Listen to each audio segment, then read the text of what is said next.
The Jewish-Anglican here. This is less of a scripted video and more of a relaxed video. Anglican video will be scripted, so don't worry. You will be having more of a scripted content of why I am for a CANZUK union.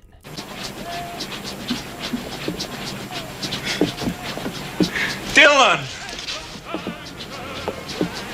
You son of a bitch! If you don't know what a CANZUK union is, union of nations between Canada, Australia, New Zealand, and UK. Now, I'm also for the Anglo-Sphere. That's different, we'll get into that later. So why I'm for the CANZUK union. CANZUK is an allied economic force between Canada, Australia, New Zealand, the United Kingdom. Hence CANZUK. Why I'm for it is, as an American, I think it's good because it would mean less reliance on America, less influence from America. Because the nation of America needs to be less on the world. We are way too much for this world. It is wild how much influence we have and how much nations are reliant on us. I mean, think about it. CANZUK, Canada, Australia, New Zealand, UK, don't have anyone. They don't have the EU. The UK doesn't have the EU.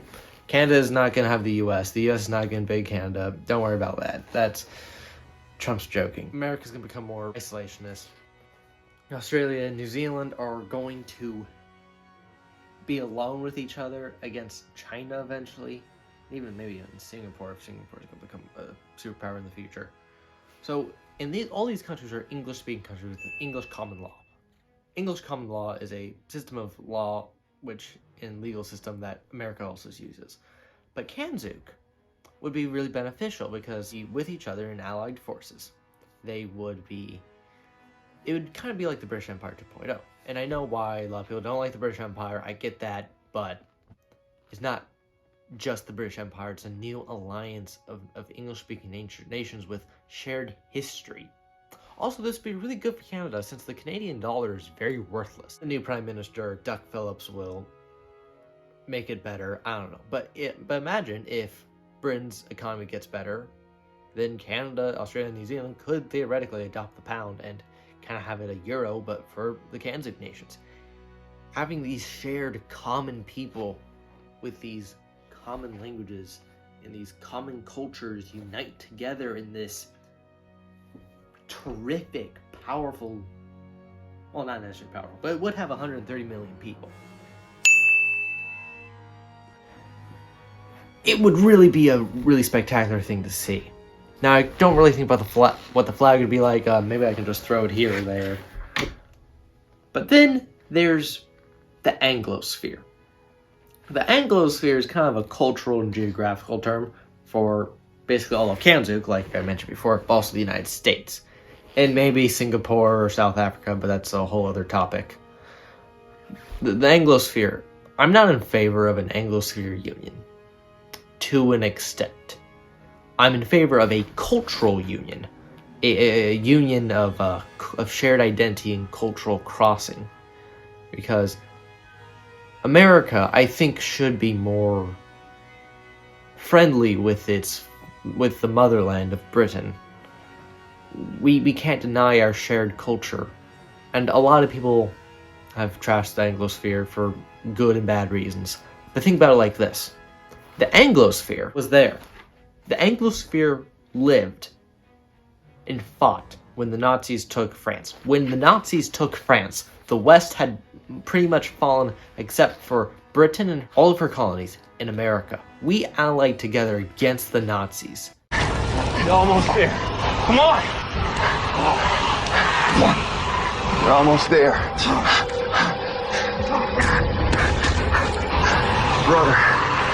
Brother, take my hand.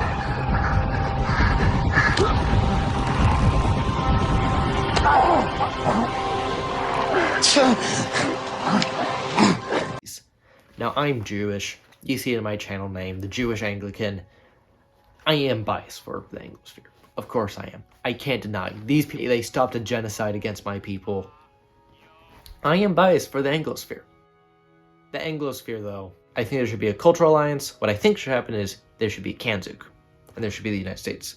two separate things. They can be allied, of course, if time needs. I think as a trading partner, CANZUK will be the best trading partner for the United States and vice versa.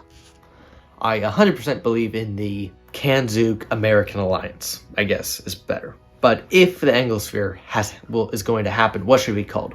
I'm slightly partial to the name United States of Avalon, because Avalon is the name of where King Arthur was laid to rest, his island. And every English speaker knows about King Arthur for some reason. It's just a fact of humanity that we know about King Arthur. Why we all know about King Arthur is weird, but we have accepted. Even Americans who are very anti-monarch know about King Arthur and have heard stories and watched films and plays about him, because King Arthur is just that famous.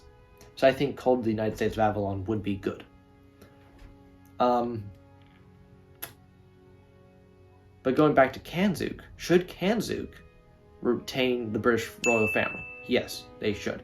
Shouldn't, if CANZUK and America combine together to become the Anglo-Sphere, should it be monarch? Should Avalon/Anglo-Sphere keep the royal family, the British royal family? On one hand, America, which is the largest of this of the Anglo-Sphere nations, fought against royalty, right? Well, not quite. I recommend Arthur Greenwood's video on it, he very much breaks down why that's not exactly true. There's some other videos I'm forgetting, but I'll put them in the description if need be. But yeah, America did not fight against royalty. They fought against the British royalty. But even then, they mostly fought against the Parliament. Some of the founders, like Rufus King, wanted more of a monarch because he believed it would be better for the monarch to reign in the Parliament. But of course, we all know the last time that happened. This Parliament is, by my authority, terminated. Let's just say, okay, fine. Avalon/Anglo-Sphere all unites together. Are we really going to have King Charles III as King of Avalon? No. I say, well, good old His Majesty Charles is not the worst monarch. In fact, pretty much every Brit, both liberal and conservative, have agreed that it's better than they were imagining, which begs the question, what the hell were they imagining? I honestly think Charles is too unpopular amongst everyone to become king, and even then, he should not be referred to as king. I honestly think he should be referred to as emperor, whoever the monarch should be. The monarch should be called Emperor of Avalon. And each cultural region should have some type of figurehead, but that can be later debated. Honestly, it should be William. William is he's very popular. His wife is beloved, very beloved. I'm pretty sure she's the most popular. Fact check me. And Emperor William V would actually be kind of cool name, because William I was the man who united England and Normandy under his reign. He made what England is today to a degree. That is more debated. And Williams, and then I believe it was IV, who married Anne and pretty much reunified England. So having a William V unite the islands of Britain and Canada and Australia and New Zealand would be cool, but imagining uniting America under this hybrid system. But that does beg the question, how should CANZUK and Anglo-Sphere operate? Let's start CANZUK. I honestly think a stronger, more federalized version of the EU would probably work. I honestly think that would probably be best for them. They'd probably have a prime minister or a secretary general as the head of the CANZUK Union. I still think I think it should be voluntary, and you can leave, but it should be hard to leave, but possible. Like, the majority of the people need a vote, the majority of their parliament needs a vote, stuff like that. Yeah. There should be an imperial parliament that pretty much just kind of goes about the economy and such, and maybe a united military force for CANZUK. But Anglo-Sphere, or Avalon, should honestly be a federal congressional system like the United States. Instead of president, we call him like the imperial executive or chief executive or whatever. I think either one would really work best. and keep William as emperor. But the states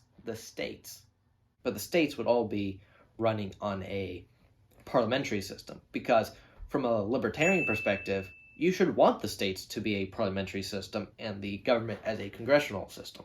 Because with the congressional system, the president could theoretically be apolitical. He could not have any relation to Republicans or Democrats. And I'm just using that as an example, not saying Republicans and Democrats would stay still. They would change, of course. But with that said, there would be a lot of buffers with the parliamentary system. You can get a lot of stuff done, and from a libertarian perspective, you should want that, because the states should be more powerful to an extent. That's what the founders want. So even in normal day America, if you're a very pro-constitution kind of guy, you would want the states to be parliaments. But I think also this would help with the CANZUK nations, if they become part of the Anglo-Sphere, because then they get their parliaments still there, and therefore, they'd be happy. I don't think it'll happen anytime soon. What is most likely to happen is CANZUK and America stays the same. Both CANZUK is CANZUK, they'll survive. But what would happen to cause a United Anglo-Sphere Avalon thing would probably be a giant war, something like the level of World War II, or even Nagasaki bombings, and some type of nuclear war, even a war that edges on nuclear warfare, would cause all of us to unite together, kind of like World War II. So yeah. And another thing is, what is and isn't an Anglo-Sphere country, I suppose, is a good way to end this off, on much lighter note than a nuclear war. What is and isn't an Anglo-Sphere is a little complicated, because Singapore and Israel and Japan, Israel, South Africa, and Portugal could all be classified as Anglo-Sphere nations, because they've had a very long history with the Anglo-Sphere, and English is a major language there, and there's been a lot of English influence. Maybe honorarily, maybe an honorary position, but not actual members. Well, with that said, this is the Jewish-Anglican. God bless.